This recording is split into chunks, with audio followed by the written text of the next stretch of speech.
Hello दोस्तों, मेरा नाम है गणेश यादव और आप सभी का स्वागत है आप ही के channel Ganesh Yadav GST expert में। तो टैली का नया रिलीज आ चुका है, वो मैंने कैसे डाउनलोड करना आपको पिछली वीडियो में बता दिया है। अगर नहीं देखी हो तो डिस्क्रिप्शन में लिंक दे दूंगा, वो देख सकते हो। इस वर्जन में क्या नया है 6.4.7 का जैसे ही वर्जन आया था मैंने आपको तुरंत अपडेट्स के बारे में दिया था और उसमें काफ़ी अच्छे अच्छे छोटे मेजर चेंजेस थे। जीएसटी नंबर से रिलेटेड चेंजेस थे कि जीएसटी नंबर पहले मिसमैच दिखाता था, पार्टी अलग से पूछा जाता था। इसमें क्या चेंजेस है 6.4.8 में? इसमें 3 चेंजेस जो हैं केवल और केवल जो वीडियो बना के लोग आपसे कह रहे हैं कि टैली के नए वर्जन में ये चेंजेस आ गए वो चेंजेस, ऐसा कोई चेंजेस नहीं है। केवल 3 मेजर चेंजेस है और बहुत अच्छे चेंजेस टैली ने किए हैं। आइए एक बार देख लेते हैं। देखिए ये टैली का जो टैली कंपनी है उसका मैंने खोल रखा है, क्या क्या चेंजेस हुए हैं। 6.4.8 new release tally .erp9 release 6.4.8 क्या चेंजेस किए देखो। सबसे पहला चेंजेस क्या है ना, support for latest e-way bill offline tool version 1.0.0918। यानी जो 1 अक्टूबर अभी जो 2 अक्टूबर को ईवे बिल का जो नया वर्जन आया था वो भी मैं आपको बताता हूँ कैसा था वो वर्जन। देखिए ये जो नया वर्जन अभी मैंने ईवे बिल का पोर्टल खोल रखा है। देखिए यहाँ पे जो अभी लेटेस्ट अपडेट्स आए थे ईवे बिल में परसों 2 अक्टूबर को, उसमें देखिए ये चेंज आया था। पहले हम HSN यहाँ डालते थे तो यहाँ टैक्सेबल वैल्यू डालने के बाद यहाँ हमें 9% है तो 18% है तो 9 और 9 18 डालनी होती थी। अगर 28 है तो 14 और 14 डालनी पड़ती थी। लेकिन इन्होंने अब यहाँ ऑटोमेटिक नया देखिए ऑप्शन दे दिया है। देखिए यहाँ 0.0 है तो 2.5%, 6 9% यहाँ आप सेलेक्ट कर सकते हो। ठीक है, ये चेंजेस दिए हैं।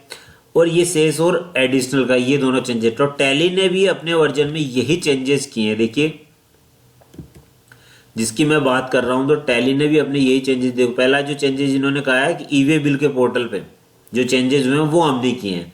अब उन्होंने भी यही चेंजेस किया है। मैं आपको टैली में एक बिल बना के बताता हूँ। देखिए ये मैंने टैली खोल रखी है, मान लीजिए मैं इसमें एक बिल क्रिएट करता हूँ।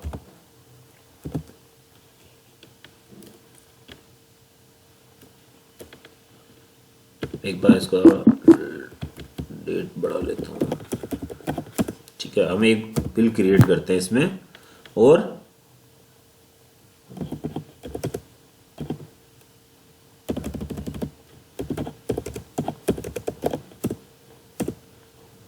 एक नई पार्टी हम बना लेते हैं XYZ। ठीक है, XYZ हम पार्टी बना लेते हैं, उसके जीएसटी नंबर कुछ भी हम डाल देते हैं।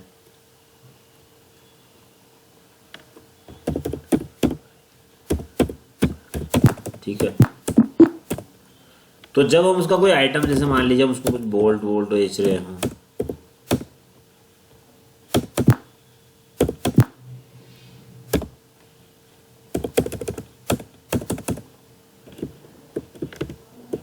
इसकी रेट मान लीजिए मैं लगा देता हूँ 50,000। ठीक है, अभी ये सेल्स अकाउंट में डाल देते हैं और CGST और SGST इसमें लगा देते हैं। ठीक है, इसके अलावा मान लीजिए मैं कोई फ्रेट वगैरह लगा रहा हूँ FREIGST, मान लीजिए मैं कोई फ्रेट चार्जेस के नाम से कुछ भी इसमें ऐड कर रहा हूँ। ठीक है, अलग से मैं कोई फ्रेट चार्जेस का एक कॉलम बनाता हूँ। तो ये एक चीज़ यार ध्यान रखिए, जहाँ पे आप फ्रेट चार्जेस पे टैक्स ले रहे हो वहाँ पे ये एप्लीकेबल नहीं होगा, क्योंकि वहाँ पे आपको HSN में फ्रेट का HSN डालना है और उसकी टैक्सेबल वैल्यू डालनी है। ठीक है, एक बार वो भी मैं आपको क्लियर कर देता हूँ। देखिए ये बात मैं कर रहा हूँ, जहां आप फ्रेट अदर एक्सपेंसेस जो ऐड कर रहे हैं ना, जैसे बिना जीएसटी, कई अभी हम लेटेस्ट क्या कर रहे हैं फ्रेट पे भी जीएसटी चार्ज कर रहे हैं। ठीक है, अगर आप फ्रेट पे जीएसटी चार्ज नहीं करते हो, नॉर्मल फ्रेट लगाते हो, तो उस केस में जो एडिशनल जो अदर अमाउंट आती है ना वो यहां आती है। देखो जो अदर अमाउंट जिसको हम कहते हैं ना कि अदर आपने क्या ऐड किया आपकी कॉस्ट में, बिल में क्या ऐड किया, वो यहाँ आ जाती है। अदरवाइज अगर आपने जीएसटी पे टैक्स लगा रखा है तो वो उसके लिए आपको यहाँ पे प्लस करके नया HSN लेना होता है और उसकी वैल्यू आपको यहाँ टैक्सेबल में डालनी होती है। मैं बात कर रहा हूँ बिना जीएसटी लिए, ये वहीं एप्लीकेबल है। इसको आप नोट एप्लीकेबल कर देंगे और इसको एक्सेप्ट करते हुए बाहर आ जाएंगे।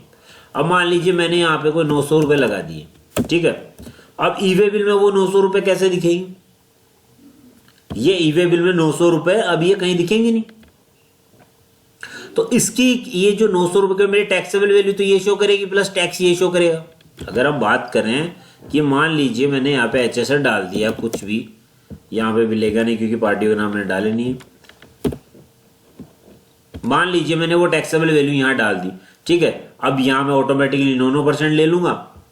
अब यहाँ सेस मेरा एप्लीकेबल होगा नहीं। और अदर एक्सपेंसेस अब वो कहाँ जाएंगे, तो वो अदर एक्सपेंसेस आपको यहाँ डालने होंगे। ये 900 रुपये जो, उससे आपकी टोटल इनवॉइस की वैल्यू मैच होगी। अगर प्लस माइनस हो रहा है, राउंड ऑफ भी कर रहे हो, तो उसे भी वो यहाँ से लेस करके ही दिखाएगा, ठीक है। तो ये एक छोटा सा चेंजेस आया है टैली में कि जो ई वे बिल में चेंजेस किए हैं।